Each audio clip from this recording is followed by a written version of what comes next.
सारा राज्य में 7 दफा दाबी नहीं ओडिशा ड्राइवर महासंघ पक्षर स्टीयरिंग छाड़ आंदोलन डाकरा दि जाएगी। यह आंदोलन प्रभाव चांदबाली अंचल देखा मिली।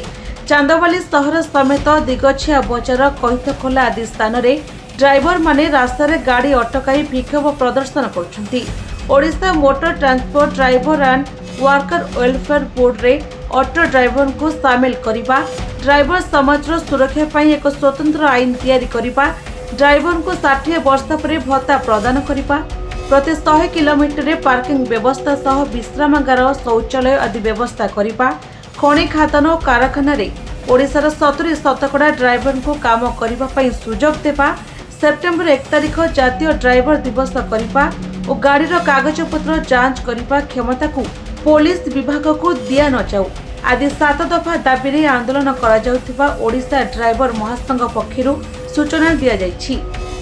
दाबी रही प्रथम हूँ दाबी जो ऑटो भाई मान को लेभर माने ड्राइवर प्रमाण पत्र दि जाऊ। जदि ऑटो ड्राइवर को डीएलटी दि जाऊँगी ताले कहीं से ड्राइवर गणित न हम लेबर कहीं आ गोटे दाबी आम जो 60 वर्ष पर जो डीएलटी रद्द हो गला आम मैंने कौन करूँ तेणु आमको पेंशन निहाती आवश्यक। सेकेंड थर्डटा हूँ किसी डिस्टेंस रे जो 50 किलोमीटर जो रही निहाती शौचालय आ पार्किंग प्लेस गाड़ी रखिकी गाड़ी रखा तेणु गाड़ी जो रोड पर रोचे एक्सीडेंटा बढ़ुची जदि से पार्किंग प्लेस हुआ एक्सीडेंट भी हुआ ना। एटा आमर आज सकाल ठारू आरंभ होइछि अनिर्दिष्ट काल पई रहिबो।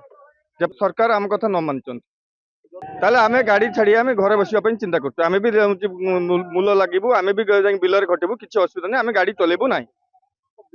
सरकार आम कथा मानिया पई बाउ जो दाबी गुड़ाक दि जाइथिला जो आरथर जो दाबी गुड़ाक से दाबी गुड़ाक न पूरा आज आम आंदोलन को ओल्लैछु एवं ऑटो ड्राइवर एवं रास्ता घाट जो सुरक्षा ड्राइवर निमंते जो मानकर असुविधा सम्मुखीन पड़ी आज माड़ गाड़ी समस्त खाऊँ से गुड़ाकर सुरक्षा आम सरकार पाखे जो दाबी देइथु न मानिबार आज स्टीयरिंग छाड़ आंदोलन आम आरंभ कर आलोचना माध्यम सरकार किसी कर्णर गोचर कले कि ड्राइवर आज जो असुविधा पड़ी रास्ता घाट जो अवस्था होती सरकार जदि ड्राइवर कम लगे निश्चित भाव आम घर बसीचु किसी असुविधा नहीं सबुदिन स्टीयरिंग छाड़ देवा बाध्य अच्छे किसी असुविधा किसी ना।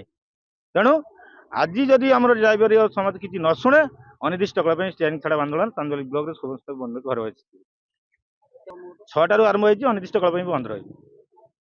आज आम 2टार कैंप पड़ी दी जगह दिगछिया और चांदबाली अच्छी आउ बहुत संख्यार मात्र बर्तमान आसवे पे आसीपार ना रास्ता घाट जो सुविधा असुविधा जो आसवे धीरे धीरे संख्या आहरी बढ़ी। दाबी रही प्रथम हूँ दाबी जो ऑटो भाई मान को लेभर माने ड्राइवर प्रमाण पत्र दि जाऊ। जदि ऑटो ड्राइवर को डीएलटी दि जाऊँगी ताले कहीं से ड्राइवर गणित न हम लेबर कहीं आ गोटे दाबी आम जो 60 वर्ष पर जो डीएलटी रद्द हो गला आम मैंने कौन करूँ तेणु आमको पेंशन निहाती आवश्यक। सेकेंड थर्डटा हूँ किसी डिस्टेंस रे जो 50 किलोमीटर जो रही निहाती शौचालय आ पार्किंग प्लेस गाड़ी रखिकी गाड़ी रखा तेणु गाड़ी जो रोड पर रोचे एक्सीडेंटा बढ़ुची जदि से पार्किंग प्लेस हुआ एक्सीडेंट भी हुआ ना। एटा आमर आज सकाल ठारू आरंभ होइछि अनिर्दिष्ट काल पई रहिबो। जब सरकार आम कथा न मानछन ताले आमे गाड़ी छाड़ी आमे घरे बसिया पई चिंता करछु। आमे भी मूल लागिबु आमे भी जाई बिलर घटिबु किछि असुविधा नै आमे गाड़ी चलेबु नाही। सरकार आम कथा मानिया पई बाउ चांदबाली निशिकांत बेहेरा रिपोर्ट निरपेक्ष न्यूज।